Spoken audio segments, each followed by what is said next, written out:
Darius, how do you describe what it's like to get off the plane in the middle of the night or drive up on the bus last early Sunday morning and have all those BYU supporters there showing up, hours after the game ended? What's that like as a player? Man, it's crazy because being at my last school, you don't really get those kind of experiences, especially at the big wins like that. So just to see everybody still up, still cheering, still happy that we got the job done. It was great. What's that? What's it like to try and refocus after a rivalry experience like that? You guys have been really good at it over the season of moving on. But what was that process like as you try and switch your mindset from last game to now? I feel like it's the same thing when we played Oklahoma State. How we came back and won right at the end, and we had to just we celebrated the win, but we had to kind of flush it because next week things could be different, and we can't really dwell on the things that we did in the past when we can hope to look for the things that we can accomplish in the future. So I feel like everybody knows that what we did last week is not good enough to get the job done for this week. So everybody's ready to look forward to the next game.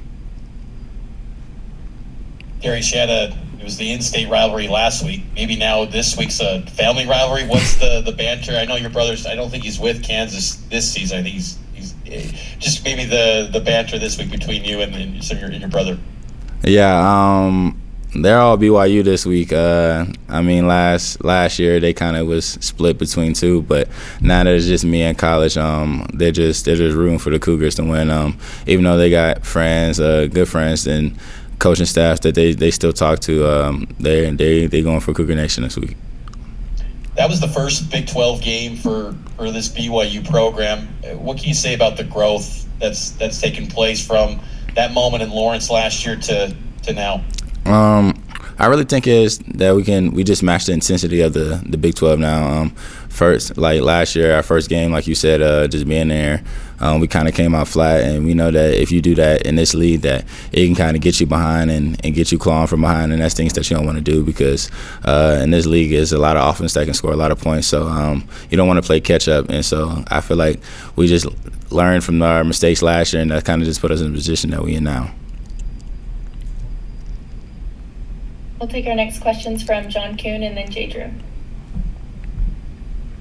Darius, against Utah, the special teams had 3 field goals. Keelan Marion obviously had the touchdown return on the kickoff.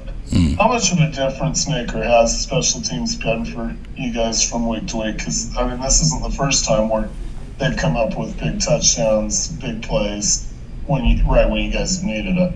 Yeah, special teams has been huge for us. Each week we go over our goals for special teams, and our ultimate goal is to get 9 out of 9 each week and complete all that. Sometimes we go 8 out of 9, and only once we went under 8 out of 9 once this whole year. So we know what it takes and how we can complement the offense and defense with special teams to help put us in positions to win the game. And you see the returns are game-changing plays for us. Without those returns, who knows what the score may be. So we got to continue to attack special teams the way we are, and that's just hats off to Coach K-Pop getting us ready. Darius, what do you see from JoJo Phillips, the young guy? Maybe who are some of the comps maybe that his game is like, and what kind of progress has he made since you've been around him? Yeah, just to see JoJo from last year to this year, you can kind of see the growth in his game. The game was just slowing down from him. Last year, he kind of just got thrown in a situation where he couldn't really get situated and get his feet warm, and so a lot of things kind of just moves fast for him. And now this year, he knows what to expect. Just being around guys like Chase, me, Keelan, and Cody, who's kind of been here for a long time. So he's just learning each week. And then Coach Fessie's just getting him ready just to go out there and make those plays. And he has all the ability in the world. So once you put that together, the sky's the limit for JoJo. Thank you. Let's go Sean and then Jared.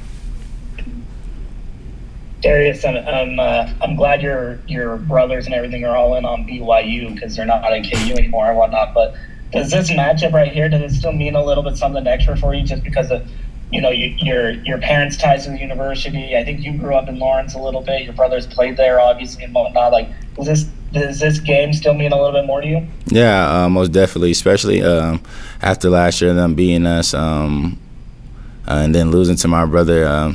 That's never a good feeling, so he kind of still talks about that. So that's somewhere I wanted to go growing up. Didn't really have that opportunity, so that kind of always just sits in the back of your head. But it's nothing but love between me and the guys over there. I still got friends over there on that team, and then the coaching staff as well that I talk to. So it's in a fine line between liking and a little aggressiveness between us this week. A little 50-50 between like and not so like, I think is okay. Yeah. Are you okay if we call this on the outside the Lassiter Bowl then? Yeah, you can't use the Lassiter Bowl. Yeah, you can do that. That's what my mom was calling it last year. Awesome.